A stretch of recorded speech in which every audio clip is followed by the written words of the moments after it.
Hello everyone, তো সবাইকে first of all good morning. আজকে একটা ছিল ভীষণই ব্যস্ততম একটা দিন। তো আজকের ডেটটা হলো 10th ডিসেম্বর। কি বুঝতে পারলে তো? আরে গণবিবাহের দিন করে বাবা। হ্যাঁ, সেই দিন আমাকে এরকম সকাল সকাল উঠতে হয়েছে। তো উঠে আমার ফার্স্ট লোকেশন ছিল ডায়মন্ড হারবার। আমার আজকে যাই লোকেশন ছিল না কেন, সব লোকেশনই ছিল ডায়মন্ড হারবার। দেখতে পাচ্ছ এরকম ভূত সেজে যাচ্ছিলাম, বাট কি ঠান্ডা লাগছিল কি বলবো আর কি। তো আজকে আমার প্রথম লোকেশন ছিল নাইয়াপাড়া। তো আমি না গিয়ে দেখলাম এটা আমার একটা বান্ধবী, যার বৃদ্ধি লোকের জন্য আমাকে বুক করেছিল। তো তার কোনো ডিমান্ড ছিল না, বলেছিল সুন্দর করে সাজিয়ে দিতে। তো তোমরাই দেখে জানিও তার লোকটা কেমন হয়েছে। আর ওর শুধু বৃদ্ধি লোকেরই বুকিংটা আমার ছিল। তো ব্রাইড বুকিং আমার অন্য ক্লায়েন্টের ছিল, তো সেটাও তোমাদের সাথে শেয়ার করব। তো তোমাদের কেমন লেগেছে অবশ্যই জানি, আর আমার ক্লায়েন্টের কাছ থেকে একটু জিজ্ঞাসা করে নেবো যে তার কেমন লেগেছে আমার কাছ থেকে সেজে। লেগেছে একটু শেয়ার করো। খুব ভালো লেগেছে। তুই যেরকম চেয়েছিস পেয়েছিস? হ্যাঁ, খুব সুন্দর হয়েছে সাজটা। Thank you so.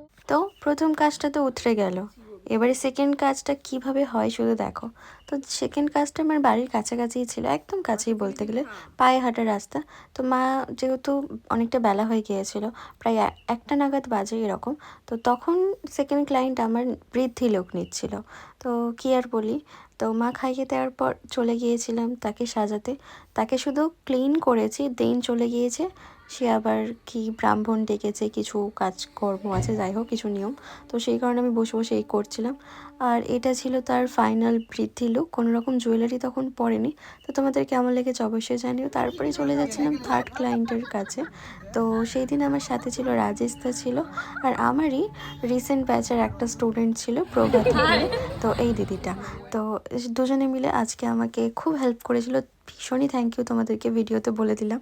তো ওই দেখো সেই ছাদের ওপরে ব্রাইড আমার, বলতে পারো এখনও বসেনি, সে নিজেই অস্থির হয়ে যাচ্ছে যে কখন সে সাজতে বসবে। যাই হোক কত রকম রিচুয়ালস থাকে রে বাবা, কিছু বলার নেই। তোমরাই দেখো, অবাক হবে।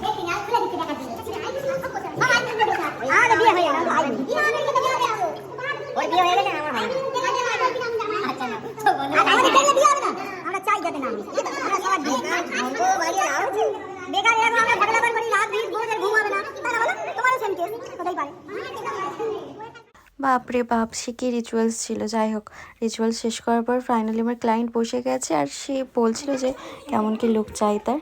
তো দেখতে পাচ্ছ প্রায় মানে যুদ্ধ চলছে, পিছনে রাজেশদা হেয়ার করছিল আর সামনে এপারে মেকআপ করছিলাম, দুটোই চলছিল একসাথে। আর ওর ওপরে হচ্ছিল জুলুম, ওটাই আর কি। তো ওর লাস্ট এটা ফাইনাল লুক ছিল গ্লিটার দেওয়ার পর। তো দেখো তোমরা সবাই জানিও, ওর তো পছন্দ হয়েছে, ওর রিভিউ তোমরা শুনতেই পাবে। তো তোমাদের কেমন লেগেছে অবশ্যই কিন্তু কমেন্ট করে জানিও। পাগল করা ভালো বোঝো, সেরকম লেগেছে, এক কথায় ফাটাফাটি, খুব ভালো লেগেছে। চোখ বন্ধ করে ওকে বুক করো, কিছু আইডিয়া না থাকলেও সমান মানে এত সুন্দর করে দেবে, তোমার মানে তোমার ধারণার বাইরে একদম, আর কিছু বলার নেই। মানে তোর মুখ দেখে বোঝা যাচ্ছে তুই কতটা খুশি আছিস। প্রচন্ড খুশি হয়েছি, পারলে নেচে দিতাম কিন্তু ফুল খুলে যাবে। ঠিক আছে, থ্যাংক ইউ সো মাচ আর কংগ্রাচুলেশন। Thank you. তো এই পর্যন্ত তো সব ঠিক ছিল, ওখান থেকে তাড়াতাড়ি করে বেরিয়েছি। আর আমার থার্ড লোকেশনে যখন আমি ঢুকছি, প্রায় আমাকে ছুটতে ছুটতে ঢুকতে হয়েছে, এইরকম একটা পজিশন ছিল।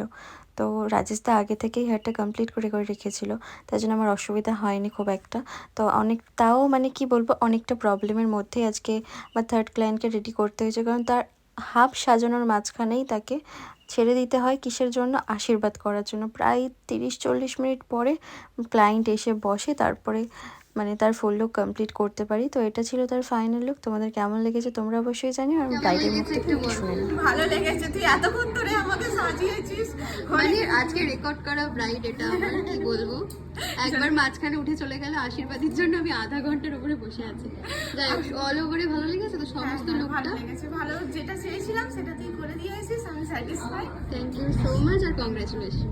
তো ফাইনালি আজকের মধ্যে যুদ্ধটা পুরো শেষ। তো তোমাদের সব লুকগুলো কেমন লেগেছে অবশ্যই জানো। তো চলো টাটা, দেখা হচ্ছে নেক্সট ভিডিওতে।